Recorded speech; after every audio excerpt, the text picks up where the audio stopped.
नमस्कार. चला आज एका मोठ्या बातमीने सुरुवात करूया. विचार करा, तब्बल 20 वर्षांच्या शांततेनंतर भारतीय बँकिंगच्या जगात काहीतरी मोठं घडतंय.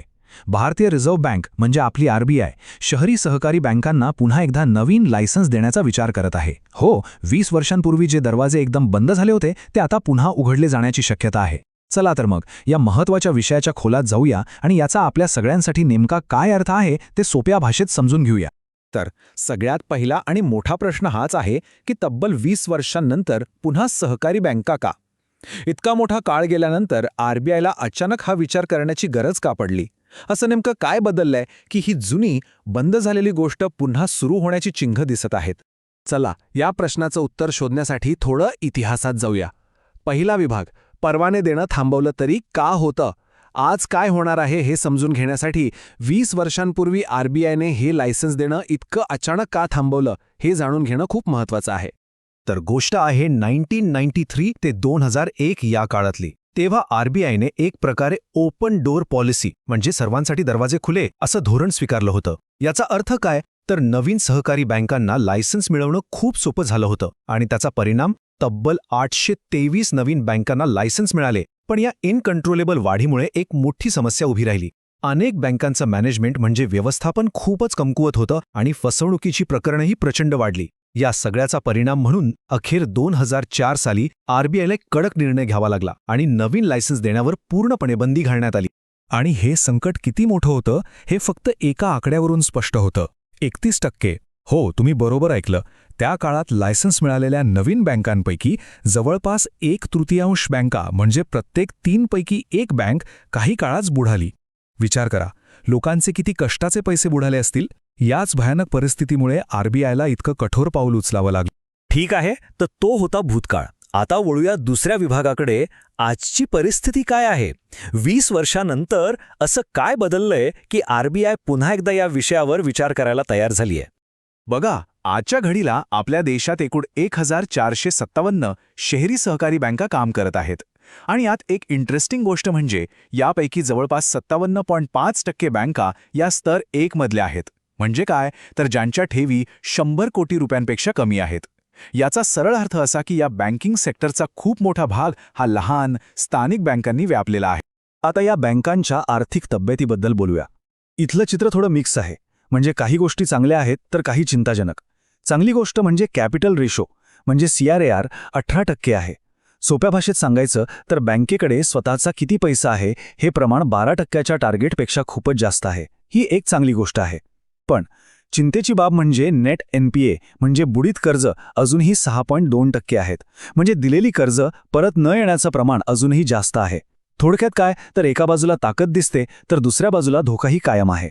आणि याच मिक्स चित्रामुळे आपण येतो तिसऱ्या आणि सगळ्यात महत्त्वाच्या भागावर, नवीन लायसन्स देण्याबद्दलचा वादविवाद. म्हणजे नवीन लायसन्स द्यावेत की देऊ नयेत यावर दोन्ही बाजूंनी जोरदार आणि तितकेच महत्त्वाचे मुद्दे मांडले जात आहेत. तर ही चर्चा आहे तरी काय? जे लोक लायसन्स देण्याच्या बाजूने आहेत ते म्हणतात की यामुळे लहान शहरांमध्ये आणि गावांमध्ये बँकिंग सेवा पोहोचेल. शिवाय 2020च्या कायद्यामुळे आरबीआयचे अधिकार वाढले आहेत. त्यामुळे आता पूर्वीसारखी वाईट परिस्थिती येणार नाही. या उलट जे विरोधात आहेत ते म्हणतात की सहकारी बँकांची भांडवलाची रचनाच मुळात अस्थिर असते. एक सदस्य एक मत या तत्वामुळे प्रोफेशनल मॅनेजमेंट आणणं कठीण होतं आणि फसवणुकीचा धोका तर नेहमीच असतो. तर मग ह्या वादावर आरबीआयचा उपाय काय आहे? चला पाहूयात चौथ्या विभागात आरबीआयचा नवीन आणि अत्यंत कडक प्रस्ताव. आरबीआयचं म्हणणं अगदी स्पष्ट आहे.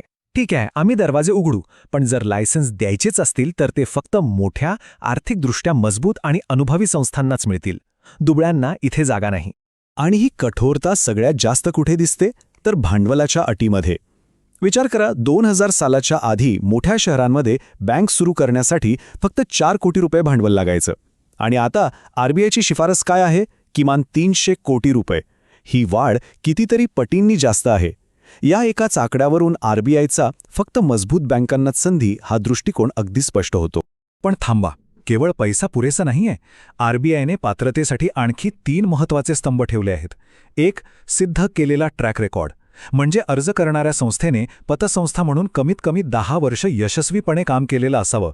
2. मजबूत आर्थिक स्थिती म्हणजे फक्त आजच नाही तर गेल्या 5 वर्षांपासून कॅपिटल रेशो 12% जास्त आणि बुडीत कर्ज 3% कमी असावीत.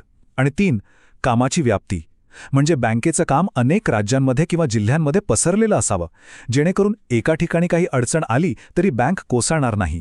बरं, मग ह्या सगळ्या कडक अटींनंतर पुढे काय होणार आहे? पाहूया शेवटच्या 5व्या विभागात पुढील वाटचाल.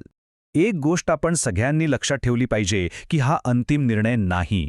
सध्या आरबीआयने हा फक्त एक ड्राफ्ट, एक मसुदा चर्चेसाठी ठेवला आहे. यावर ते लोकांकडून आणि बँकिंग क्षेत्रातल्या तज्ज्ञांकडून मतं मागवत आहेत. यासाठी शेवटची तारीख आहे 13 फेब्रुवारी 2026. त्यानंतर आरबीआय या सगळ्या मतांचा विचार करून फायनल नियम तयार करेल आणि मगच नवीन लायसन्स देण्याची खरी प्रक्रिया सुरू होईल.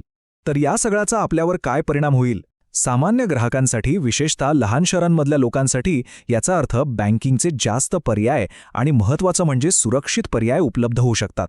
ज्या मोठ्या पतसंस्था आहेत त्यांच्यासाठी बँक बनण्याची ही एक मोठी संधी आहे, पण 300 कोटी रुपयांची भांडवलाची अट पार करणं हे खूप मोठं आव्हान असेल. आणि सध्याच्या शहरी सहकारी बँकांचं काय? त्यांच्यासाठी नवीन कॉम्पिटिशन येईल, ज्यामुळं त्यांना आपली सेवा आणि टेक्नॉलॉजी सुधारण्यासाठी एक प्रकारे प्रोत्साहनच मिळेल. आणि या संपूर्ण चर्चेच्या केंद्रस्थानी आहे आरबीआयचं हे एकच मार्गदर्शक तत्त्व: लायसन्स द्यायचेच असतील तर ते फक्त मोठ्या, मजबूत आणि अनुभवी संस्थांनाच दिले जातील. या एका वाक्यातून आरबीआयचा हेतू अगदी सरळ आणि स्पष्ट आहे: ग्राहकांची सुरक्षितता आणि बँकिंग क्षेत्राची स्थिरता यालाच त्यांचं पहिलं प्राधान्य आहे. तर मग शेवटी प्रश्न हाच उरतो. एका बाजूला आहे आर्थिक विकासाला चालना देणं आणि बँकिंग सेवा सर्वांपर्यंत पोहोचवणं, आणि दुसऱ्या बाजूला आहे लोकांच्या कष्टाच्या पैशांची सुरक्षितता. या 2 महत्त्वाच्या गोष्टींमध्ये आरबीआय योग्य तोल साधू शकेल का? नवीन बँकांचं पुनरागमन हे विकासाचे एक नवीन पर्व ठरे की इतिहासाची पुनरावृत्ती होईल?